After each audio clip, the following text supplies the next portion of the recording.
साथी नमस्कार, कैसे हैं आप सब लोग।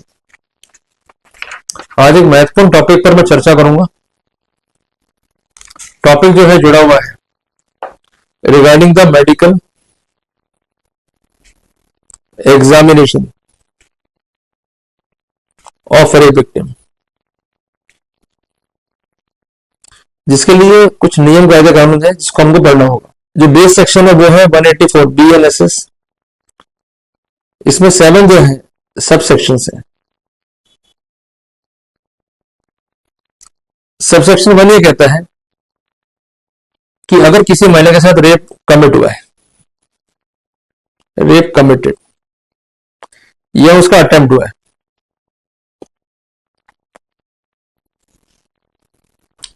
दोनों स्थिति में अगर मैटर अंडर इन्वेस्टिगेशन है,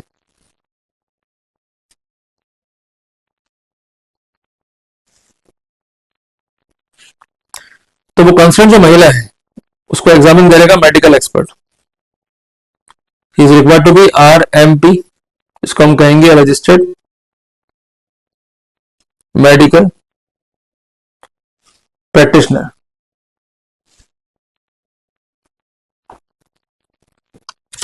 प्रेफरेंस क्या है? He must be employed in a hospital run by government और बाय लोकल अथॉरिटी। अगर ये अवेलेबल नहीं है RMP इस क्राइटेरिया में, देन अगर RMP पे जोर देना होगा। पर शर्त क्या है? Before doing the examination the consent of that women or consent of any person who is competent to accord such sanction on behalf of such women, जिसको हम कहते हैं गार्जियन कॉमनली, उसको जो है ऑप्टेन कर लिया गया। और जब भी ऐसा मैटर रिपोर्ट होगा पुलिस को, तो ये दायित्व है पुलिस का कि 24 आवर्स के भीतर भीतर मेडिकल एक्सपर्ट से एग्जामिनेशन जो है हो जाना चाहिए। अगर ये नहीं होगा तो ये सेक्शन 184 सब क्लॉज 1 BNSS का उल्लंघन है। ये सब इंपॉर्टेंट इसलिए है कि जब भी आप जेरे करोगे परिवादी से या IO से, तो इस पॉइंट पर आप वेरिएशन जो है क्रिएट कर सकते हो। जब केस होगा नॉन कंप्लायंस का या जो इनकंसिस्टेंसी है वो अगेंस्ट लॉ है, तो उसका डेफिनेट फायदा जो है डिफेंस को मिल जाएगा। तो ये इंपॉर्टेंट पॉइंट है, इसको ध्यान रखिएगा। अब महिला होगी फॉरवर्ड पहुंच गई डॉक्टर साहब के पास में, तो क्या करेंगे डॉक्टर साहब? विदाउट डिले एग्जामिन करेंगे उसके पर्सन को। पर ध्यान रखिएगा कि एग्जामिनेशन से पहले कुछ डिटेल्स हैं उसको नोट डाउन किया रहता है। वो क्या है कि जो विक्टिम है उसका नेम क्या है और उसका एड्रेस क्या है, प्लस उसकी एज क्या है और कौन उसे लेकर आए, by whom she was brought. इसको एट इंसेप्शन जो है मेंशन किया जाता है। दूसरी बात, उसकी कंसेंट जो है ऑप्टिंग की जाती है for the medical examination. General examination जो होता है वो क्या होता है कि उसकी कोई चोट तो नहीं है शरीर में, उसका हाइमन जो है देखते हैं, लीबिया मेजोरा देखते हैं, लीबिया माइनोरा देखते हैं। इसके अलावा LMP लास्ट मेंस्ट्रुएशन पीरियड को भी जो है देखा जाता है। उसके बाद स्वैब को लेते हैं और जांच के लिए भेज देते हैं। क्लियर है बात? ये बेसिक रहता है प्रोटोकॉल। इसी तरह बनेगी रिपोर्ट। तो रिपोर्ट में क्या आएगा? Name address of the victim and the person by home she was brought. दूसरी बात, उसकी एज क्या है। तीसरी बात, जो मटेरियल लिया है फॉर DNA प्रोफाइलिंग वो क्या है।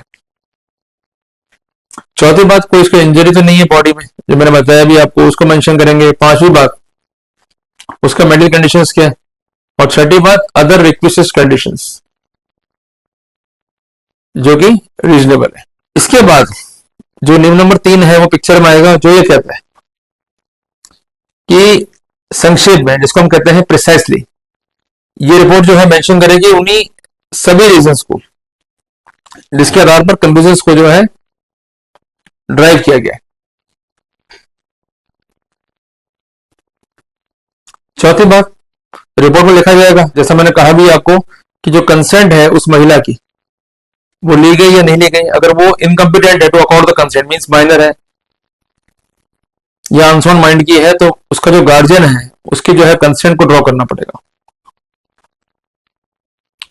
एक नियम और भी है जो कि लिखा गया है सबसेक्शन 5 में कि किस टाइम ये एग्जामिनेशन स्टार्ट हुआ, जिसको हम कहते हैं टाइम ऑफ कमेंसमेंट, और किस टाइम में कंप्लीट हुआ, दोनों ही टाइम को मेंशन करना होगा। और जो मेडिकल प्रैक्टिशनर है उसको एज पर रूल नंबर 6 7 दिवस के भीतर भीतर ये निष्कर्ष भेजना है आईओ को, और आईओ निष्कर्ष फॉलो करेगा मजिस्ट्रेट को as per section 193 sub clause 6 of BNSS। ये काफी इंपॉर्टेंट चीज है, इसको आप नोट डाउन कर लीजिए। तो ये नियम है, इसके आधार पर जो है कार्रवाई होती है। तो जो भी स्थितियां आएंगी regarding the inconsistency, regarding the non compliance, इस पर जो है आपको अटैक करना है। इसलिए मैंने आपको नियम लिखवा दिए कि जब भी आप फाइल को पढ़ें, खासकर पार्ट है मेडिकल एग्जामिनेशन का, तो उस कॉन्टेक्स्ट में एग्जामिनेशन कब हुआ, कौन उसको लेकर गया और क्या क्या देखा गया एग्जामिनेशन में, अगर उनकी फैक्चुअल स्थितियां जो ये लीगल पोजीशन उससे मैच नहीं खाती है, then definitely we could have the benefit. जल्दी मिलेंगे एक नए टॉपिक के साथ। टिल देन, जय हिंद, जय भारत।